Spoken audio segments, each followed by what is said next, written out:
First step in setting up your publisher is to go into the schedule. Look over to the right side. You have various categories given to you by default. If these match the types of posts that you're going to be doing, you're all done. If you want to add additional categories, for example, if you post holiday posts, then you might want to add a category for holiday posts. This will allow you to report on them separately. So it's not only a good reporting tool, but one other thing you can do with categories is you can set up automation, which leads us to the very next step. On the left side, this is your automation schedule. You'll notice it's set up in a weekly format.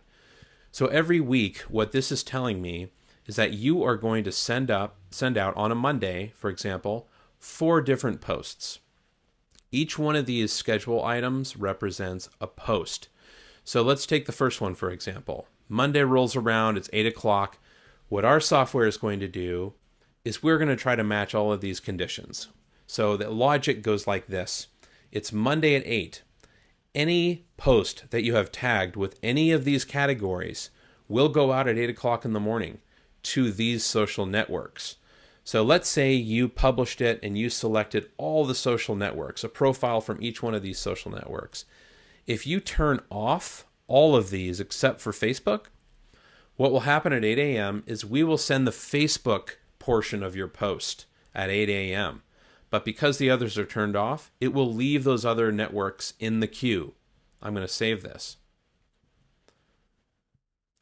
Then what you can do is at 10 o'clock, let's say you want the rest of them to go out.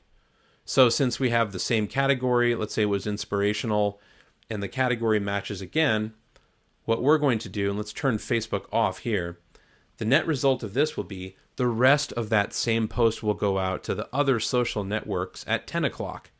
And then it will be done and it will expire that post from the queue.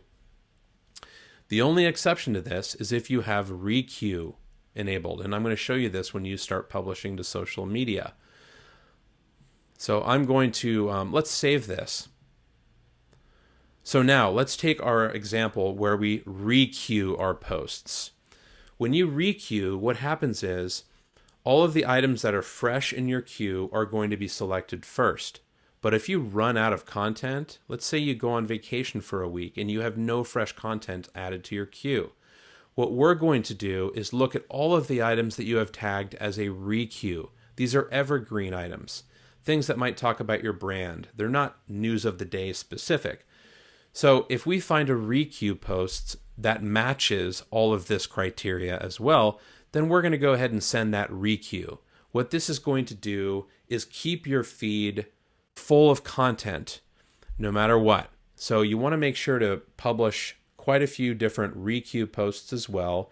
So if you go on vacation, or let's say your content manager quits and it takes a couple of weeks to replace them, well, all of that great content that they've been publishing will continue to be posted until you can hire somebody new and fresh content starts getting added to your queue again.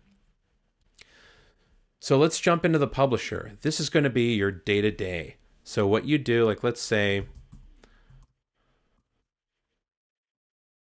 you want to post something new to your schedule. I'm going to say I love Ferraris, and then I'm going to just start typing in my link. Oops, just Ferrari.com. And then as soon as you hit space, we are going to go out to that URL and we're going to pull in as much information as we can just to save you time. So I'm going to make sure that I have all of the social profiles selected that I want to post to. Notice that I can set these on or off by default just to make my life easier next time I post. If I'm posting to a group, you get some additional options here. I can post as the page that owns the group, or I can post as the individual that owns the group. Once you select page, just notice that you're going to have to select the page that owns that account. And when I say own, I mean the admin. Any admin can publish to your group. I want you to note something here. If you are publishing to a group, when you set up that group initially, there's one extra step. So when you're in account preferences and you add the group, a link will appear to add the app to your group. Make sure you go add that app, and then you'll be able to publish just fine to the group. So now that we've pulled in all the information, I've got a couple things I can do to customize my post. Let's say I want to add an emoji. You can do that here by clicking the emoji icon and just selecting an emoji. Let's say I also want to bold Ferrari. I can hit bold, and if I want to italicize love, I can italicize it here. Fantastic. So notice it already pulled in some images from the page. You can scroll through and pick the different images from the page. You can also add additional images here or here using this image icon. Notice that there's an asset library option if I have an image that I already have uploaded in the past, or if I want to pull in from my millions of commercial-free images that our software provides. I can do that here, or I can upload a fresh image from my hard drive. Let's go to the asset library. Notice we already have a few images. Every time you publish, your images will appear here in your asset library. We have a number of different folders, so you can upload backgrounds and store them here just to keep your assets and your brand consistent across all of the different assets that you upload. Now I want to go out and grab something new, so I'm going to enter Ferrari and do a search. And what this is going to do is go out to commercially free sources and pull in a number of different images. Once you find one you like, just go ahead and click it and select it. Notice that any links that you add, it's going to be added here. The first one will be added here as an attached link. So if you want to add additional links, you can continue on writing your message here and add up to 5 different links. What we are going to do in the background, when you click publish, we're going to add all of that tracking information that we added in the account setup. Remember the analytics integration? We're going to add all of those parameters to your links, and then we're going to shorten them. So you don't need to use a link shortener. It's all handled for you within our software. So if you look to the right, you're going to notice this is our next step. I want to make sure it looks good in all of the different social networks. Now, Instagram, I'd like to add a hashtag here. So I can do that a couple ways. I can click on that text and it's going to create an editor here. So I can now say Ferrari. I can do the same thing in any of the other social networks. Notice I can also add bold only to my Instagram caption. And I can add hashtags. So that leads us to our next step. Once you're done checking out the individual posts and how they're going to look, might be time to add some hashtags. So we have a nice little hashtag group organizer that you can create. Sports cars is one that we've already created, so let's go in and edit this. So notice how we have separate hashtags for each network. That's because different networks have different hashtags that may or may not work. So what you can do is go to your hashtag research tool, grab as many as you want, and just paste them into this field here. Notice I can also manually add them here.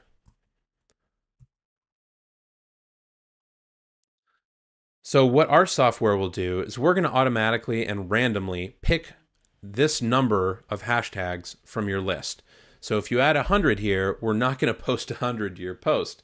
That would crash the post and it wouldn't work. You can do only a maximum of 30 in an Instagram post. So what we're going to do is only pick the number that you want. You can manually add after that, but go ahead and select the number of posts. Like LinkedIn, they're not real heavy on hashtags, so we're only pulling in one. Once you're happy with it, give it a name and save it. And now you can very quickly add those in the future. The next step is to select a category. Remember the first step that we did? Once you set up all your categories, you have them available here. So go ahead and tag this post. And what this is going to do is drop it into the correct schedule item based on the category you selected. It's also going to make your reports really streamlined, because now I can filter that report based on the category, and it will only show us reporting on all of my promotional posts.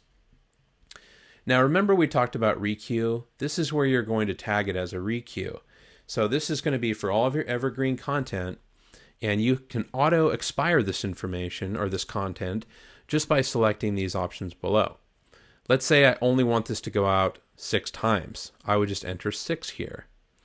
Let's say this is a holiday post. So what I can do here is I can select a specific date in the future. So I might choose to go out and have this automatically expire at the end of the holidays. I've got a New Year's post going out, so I want to make sure to wait until after that. Let's select the 3rd of January of next year. From there, I can even select a specific time of day. Once that's done, you just click Add to Queue, and what will happen is it's going to add this to our queue folder, which I'll show you next. Before I do this, I want to give you some other options as well. You can publish this immediately.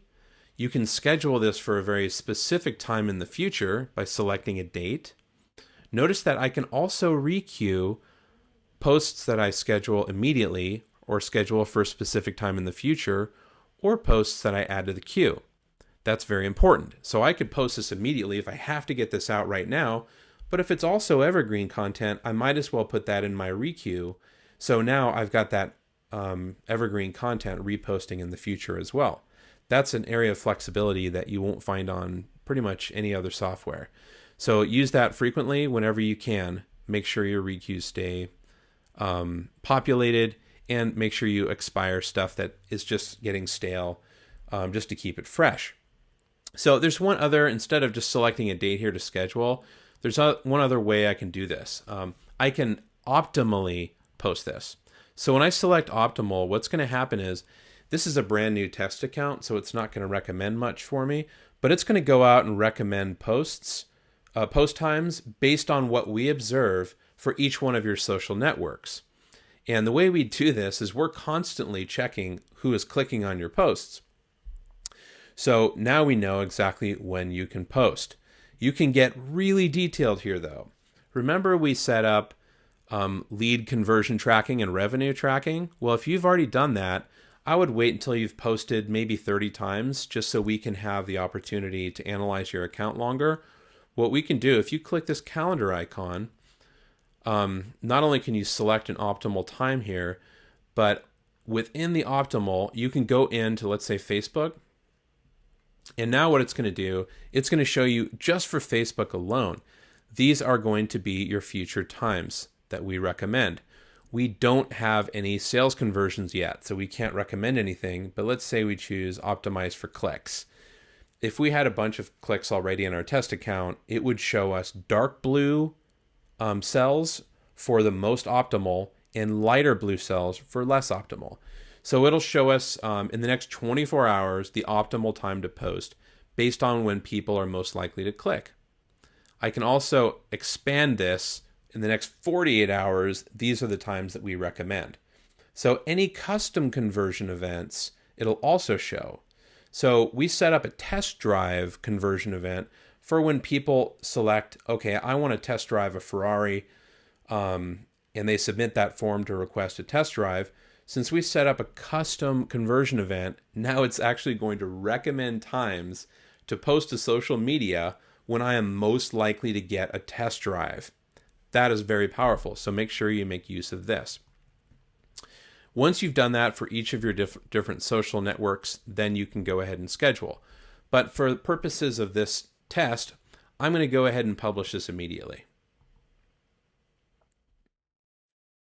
The reason I'm doing that is I want to show you guys one of the most important aspects of this program. We actually go out and verify every single post on every single network that we send out. So what'll happen is, see this verification report? Well, this verification report shows us that we went out and posted to this Facebook account and it is live. So we can actually click through to this test account and see the post live.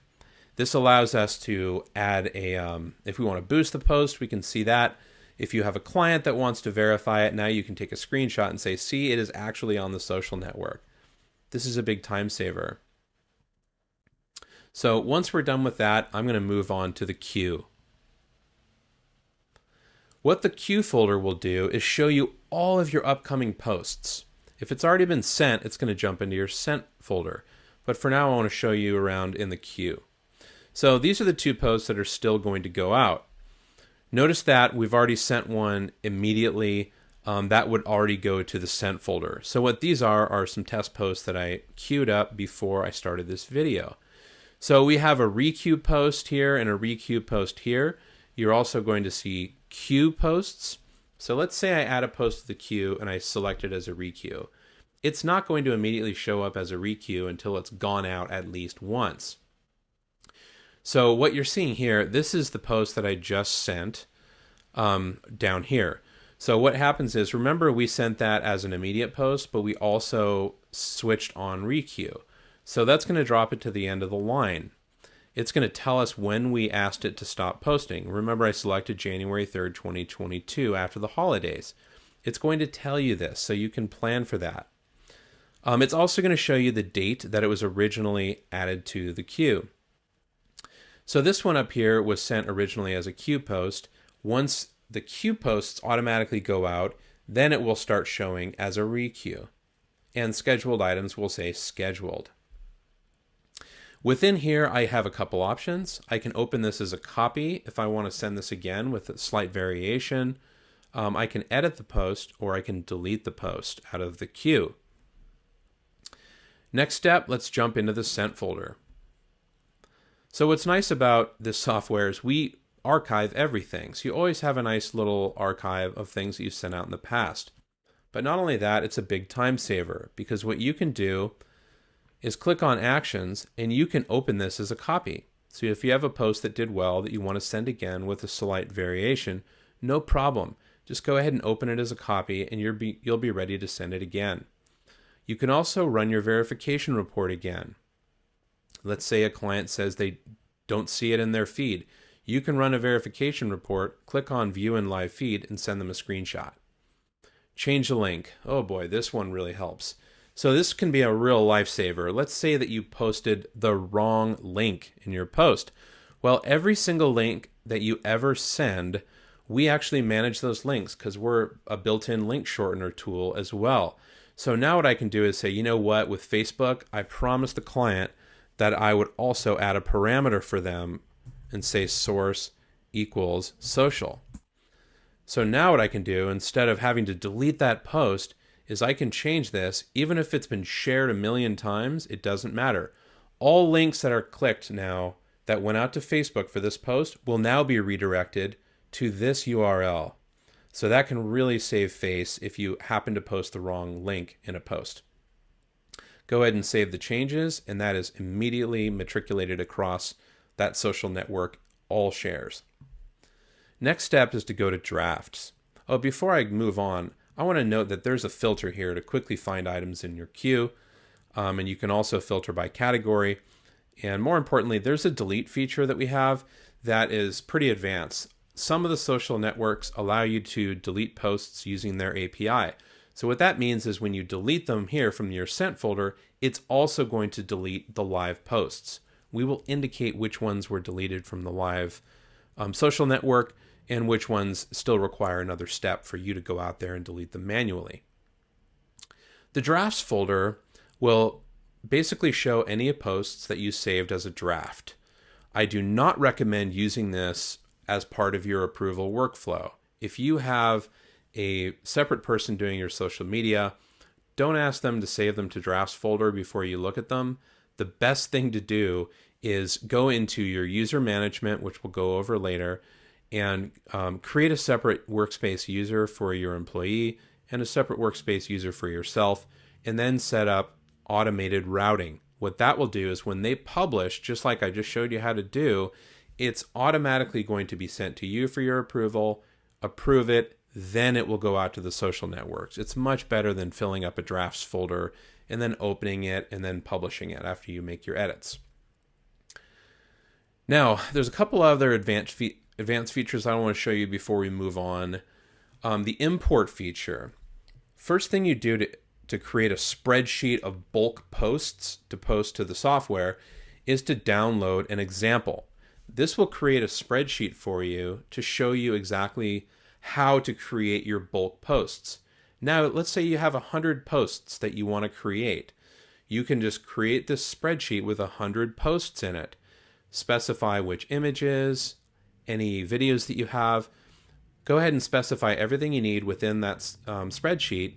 And then in one step, you can upload the spreadsheet and specify which social networks it's going to go to, which category it goes to, And what it's going to do is create queue posts for each of those 100 bulk posts. And just make sure you select the correct settings. Hold is an important one. If you want to have a look at them before they go out, go ahead and select the hold, and it will hold on to them until you go into your queue and approve each and every one of them. Then click Add to Queue, and it will import all of your posts. If there are any errors, don't worry, it will tell you and ask you to go do them again. And it will even tell you which row of your spreadsheet has an issue. I want to show you these hover over icons. You'll find these throughout the software. These are just little tooltip icons to show you without having to jump into the help file knowledge base. It'll just show you right there on the spot some information about this particular option or this particular section of the software. Next, we have another huge time saver, and this is called RSS. Have you ever been to a blog and notice an RSS feed option? Well, every single blog out there has an RSS feed, and even YouTube channels have an RSS feed. Even Bing search results has an RSS feed. So now imagine being able to take every new piece of content that is ever added to any of those blog feeds and having that automatically be turned into a social post in your queue. We're talking about a manicured post that has the correct image, the correct title, and the correct description already populated for you. Now, that's the power of this software. We can do that. We can automate any number of different RSS feeds in one simple step. So let's click Add an RSS feed. First thing you want to do is paste that URL. So here's an example from Mashable. Their RSS feed appears here. So the best way to find an RSS feed, and there's information in our knowledge base about this, but just right-click anywhere within the blog and click View Source. This View Source will show you all of the source code of the page. Now hit Control F if you're on a Mac, and if you're on a Windows-based software, it's very similar. Just use the Find feature to find on the page the term RSS. Generally speaking, the first thing you find will be the feed of that RSS, and it'll be in URL format with an HTTP in front of it. Copy that feed, paste it here, enter the name, and it's going to go out and pull in the RSS feed information. So you can append text to it. So what this means that we will add this text to the end of the message. So you might want to give them, like if it's Mashable, we might say @Mashable. And every single post that we post from this RSS feed will actually give attribution to Mashable. Specify how many of the old posts you want to pull in immediately to add to your queue. And what will happen is we'll pull in those old posts, and then going forward, we'll only pull in the new posts that come to that feed. Specify the social networks you want to share all of these to, the category you want to tag all of these posts with, select your settings, and click Add RSS Feed. That will add the RSS feed and immediately pull in the number of old posts that you specified.